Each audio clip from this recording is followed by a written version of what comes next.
My dear countrymen, Namaskar.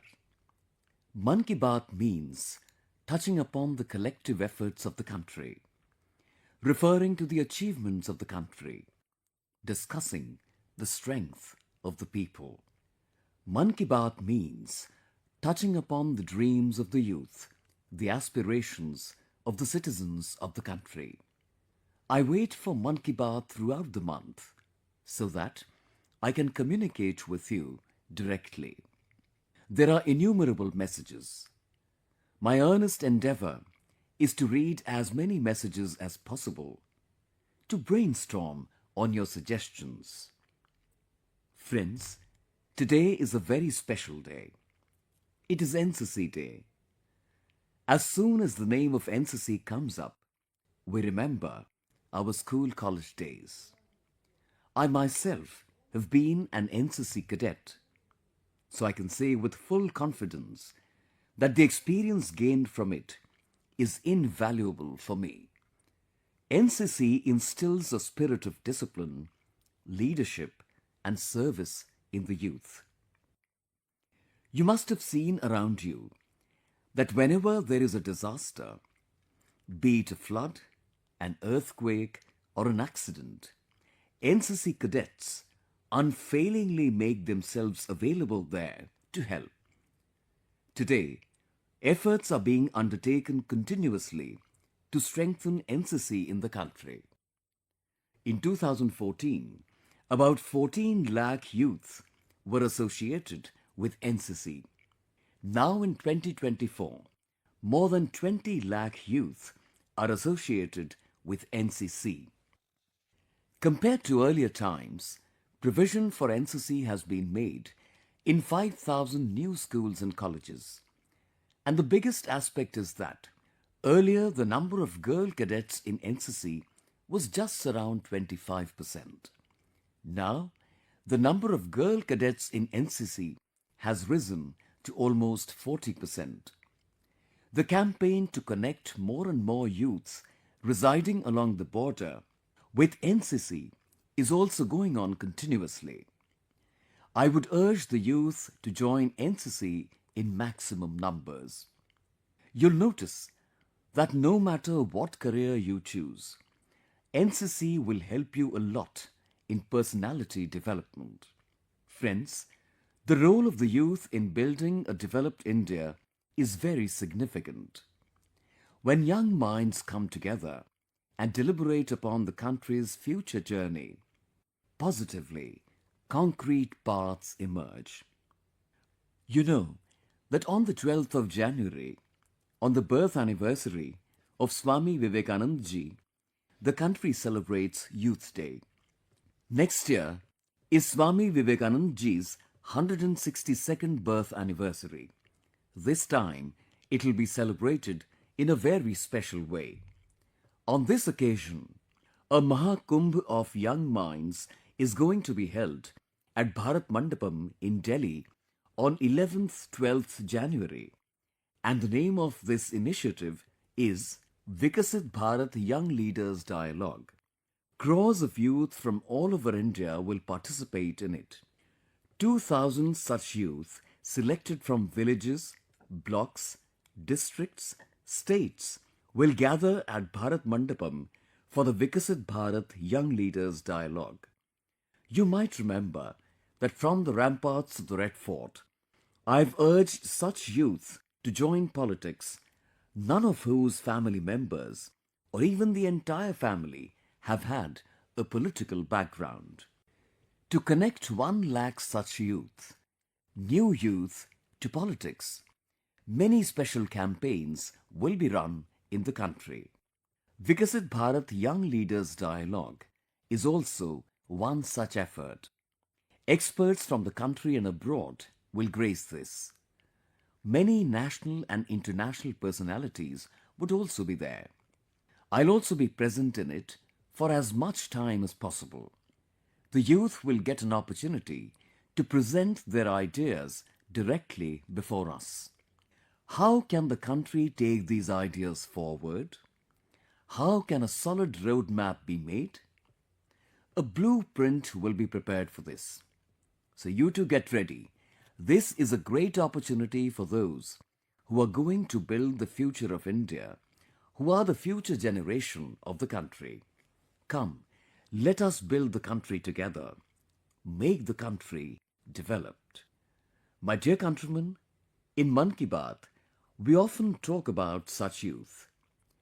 There are many youth who are working selflessly for the society and are engaged in finding solutions to numerous minor problems of the people. If we look around us, we see so many people who need some kind of help or information. I'm happy to know that some youth have formed groups and addressed such issues as well. For example, Virendra, who lives in Lucknow, helps the elderly in the matter of digital life certificate. As you know, as per rules, all pensioners have to submit life certificate once a year.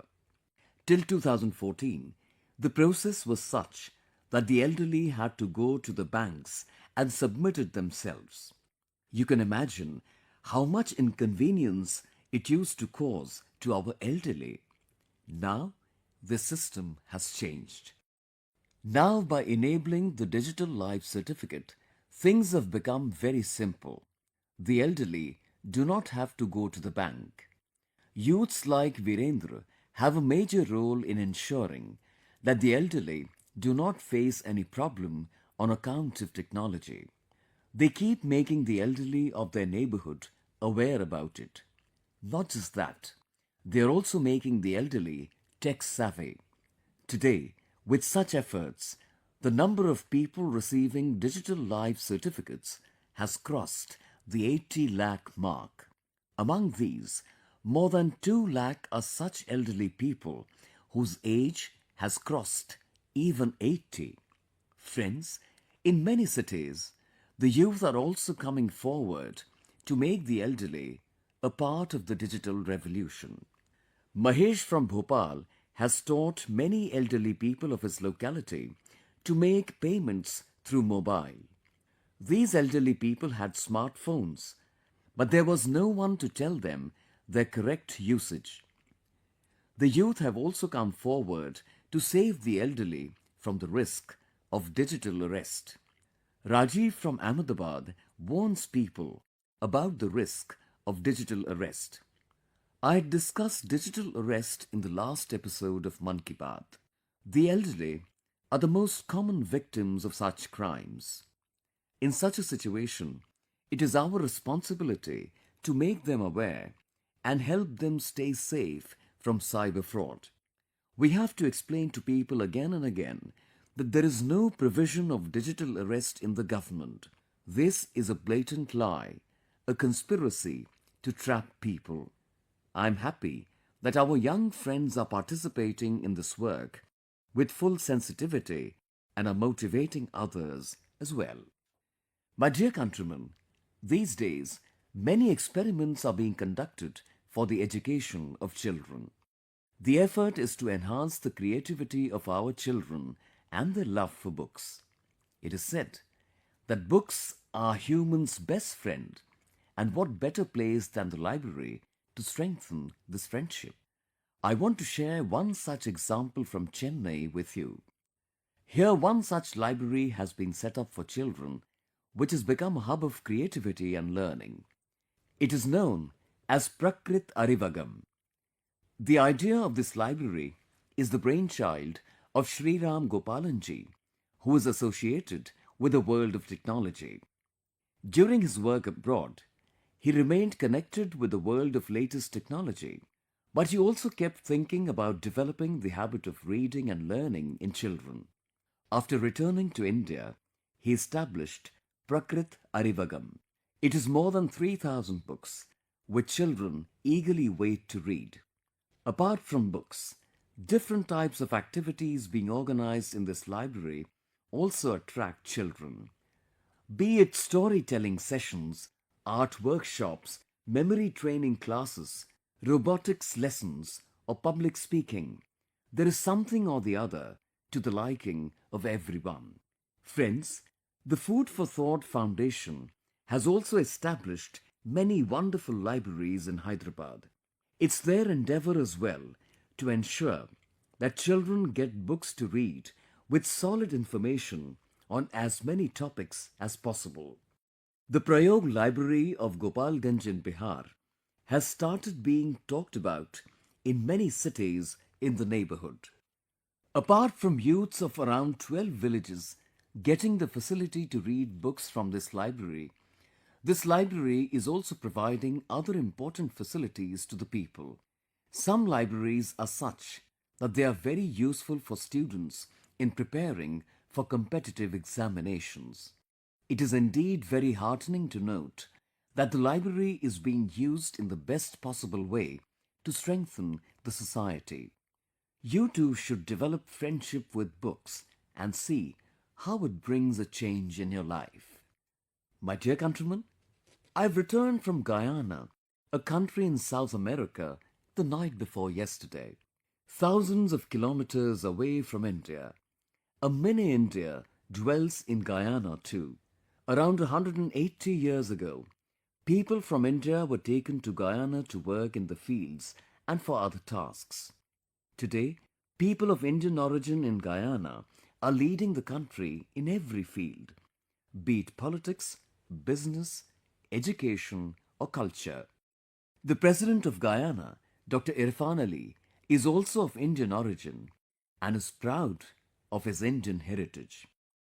When I was in Guyana, a thought struck my mind which I am sharing with you in Mann Ki Baat.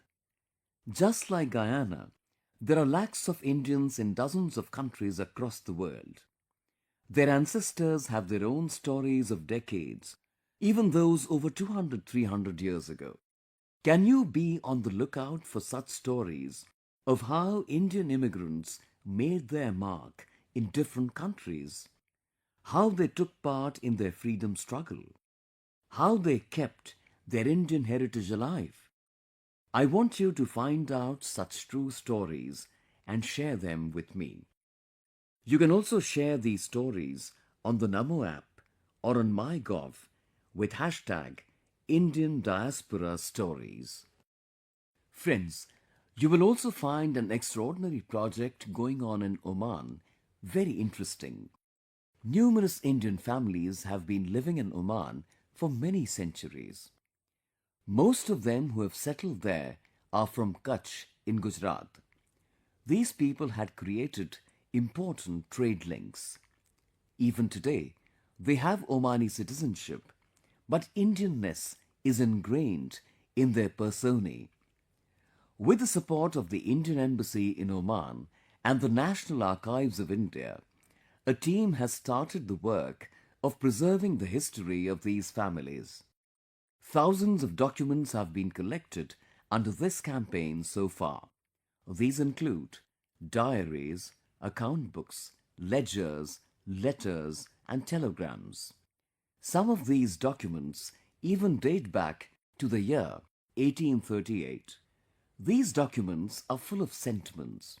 When they reached Oman years ago, what kind of life they lived, what kind of joys and sorrows they faced, and how their relations with the people of Oman progressed. All of this is a part of these documents. The Oral History Project is also an important basis of this mission. In this mission, senior people from there have shared their experiences. People have expressed in detail about their lifestyle there. Friends, a similar oral history project is being carried out in India as well. Under this project, history enthusiasts are collating the experiences of the victims during the period of partition of the country. Now, there are very few people left in the country who have witnessed the horrors of partition. In such a situation, this effort has become even more significant. Friends, the country, the place that preserves its history, its future, is also secure. With this very thought in mind, an effort has been made in which a directory has been created to preserve the history of villages. A campaign is also going on in the country to preserve evidences related to India's ancient maritime capability. Under this series, a very big museum is also being built in Lothal. Apart from that, if you are aware of any manuscript, any historical document, any handwritten copy, you can preserve it with the help of the National Archives of India. Friends, I've come to know about another such effort being undertaken in Slovakia, which is related to conserving and promoting our culture. Here, for the first time, our Upanishads have been translated into the Slovak language. These efforts also underscore the global influence of Indian culture. It is a matter of pride for all of us that there are crores of people across the world who cherish India in their hearts. My dear countrymen, I now want to share with you one such achievement of the country which will make you happy and proud, and if you have not done it, you will probably regret it. A few months ago, we started the Ek Ped Maa Ke Naam campaign.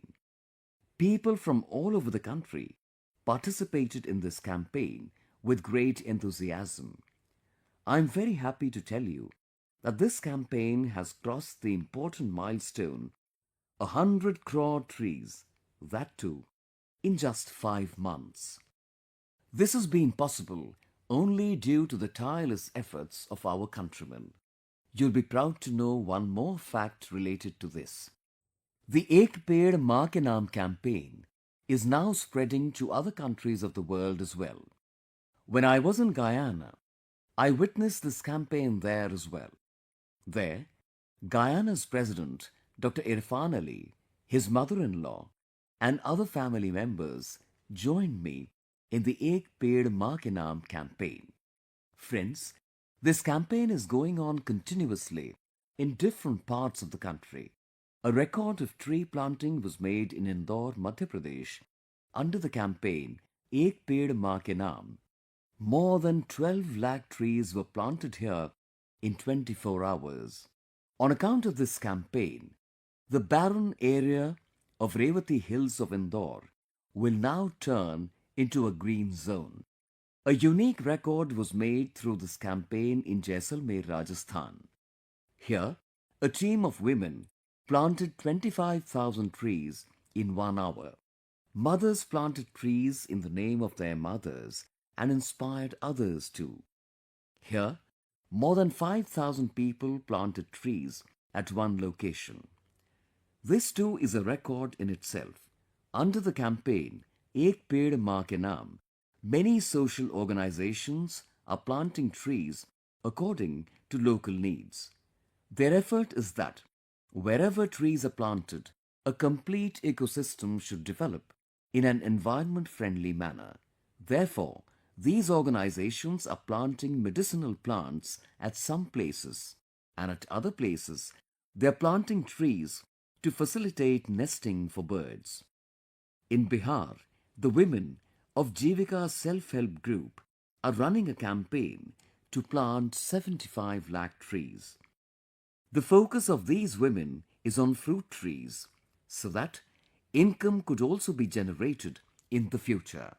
Friends, by joining this campaign, any person can plant a tree in the name of his mother.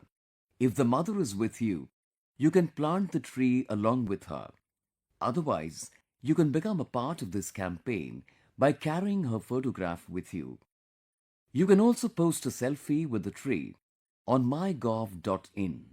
We can never repay the debt of what our mother does for all of us, but by planting a tree in her name, we can keep her presence alive forever.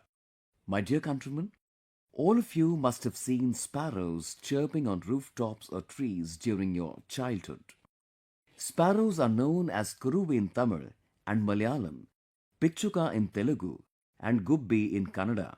Stories about sparrows are told in every language and culture. Sparrows play a very important role in maintaining biodiversity around us. But today, sparrows are hardly visible in cities. Due to increasing urbanization, sparrows have gone away from us. There are many children of today's generation who have seen sparrows only in pictures or videos.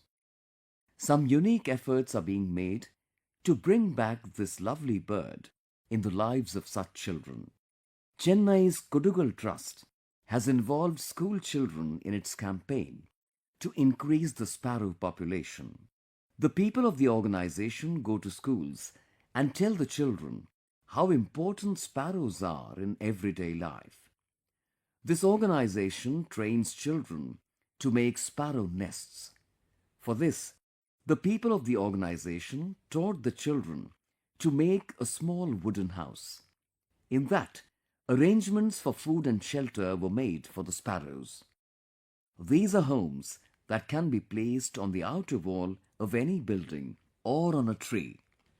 Children participated in this campaign with enthusiasm and started making nests for sparrows in large numbers.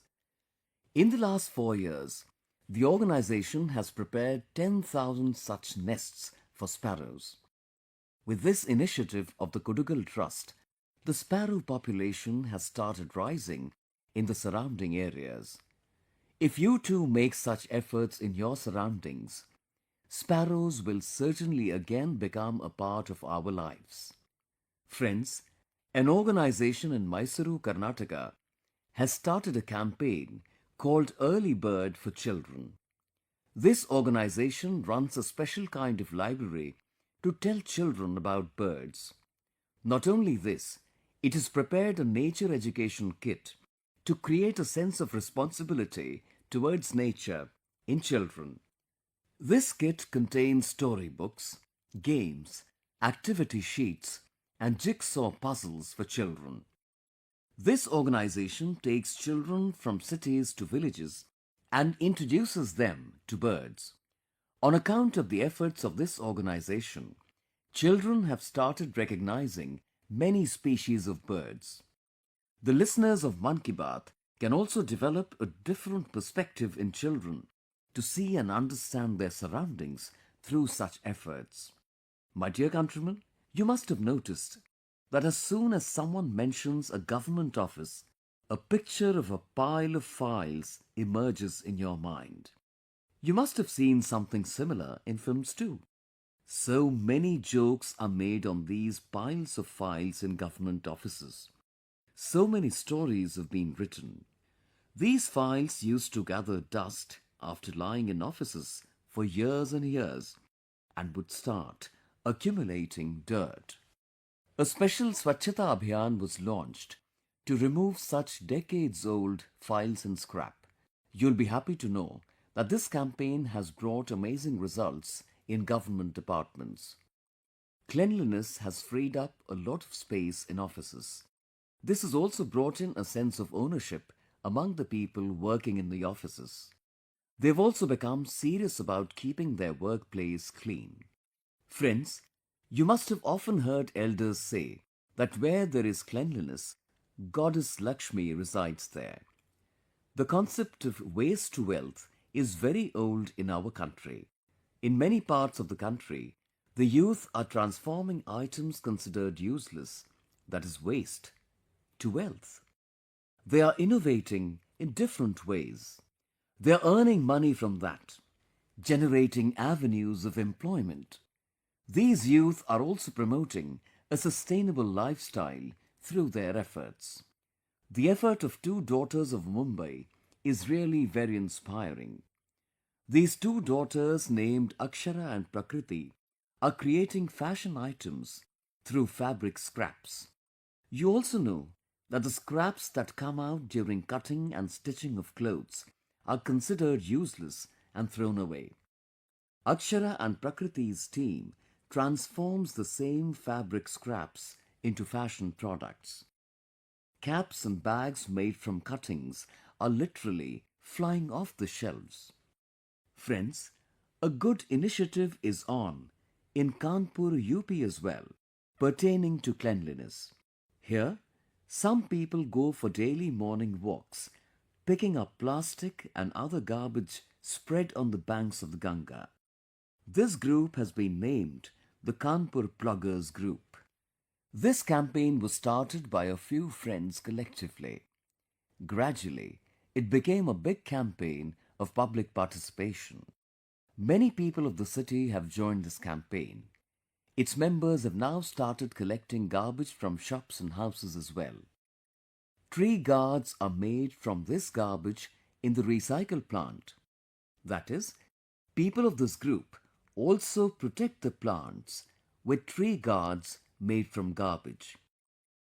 Friends, Itisha from Assam too is an example of how tiny efforts can lead to big success. Itisha has studied in Delhi and Pune. Itisha has left the glitz and glamour of the corporate world and is engaged in cleaning the Sangti Valley of Arunachal. A lot of plastic waste had started accumulating there because of tourists. The river there, which was once pristine, had become polluted because of the plastic waste. Itisha is working with the local people to clean it. People of our group spread awareness among the tourists there and put up bamboo dustbins all over the valley to collect plastic waste. Friends, such efforts lend momentum to India's Swachhata Abhiyan. This is a perpetual campaign. This must certainly be happening around you as well. Do keep writing to me about such efforts. Friends, that's all for this episode of Mann Ki Baat. I eagerly await your feedback, letters and suggestions throughout the month. Your messages every month inspire me to do even better. We'll meet again next month in another episode of Mann Ki Baat with new achievements of the country and countrymen. Until then, my best wishes to all the countrymen. Thank you very much.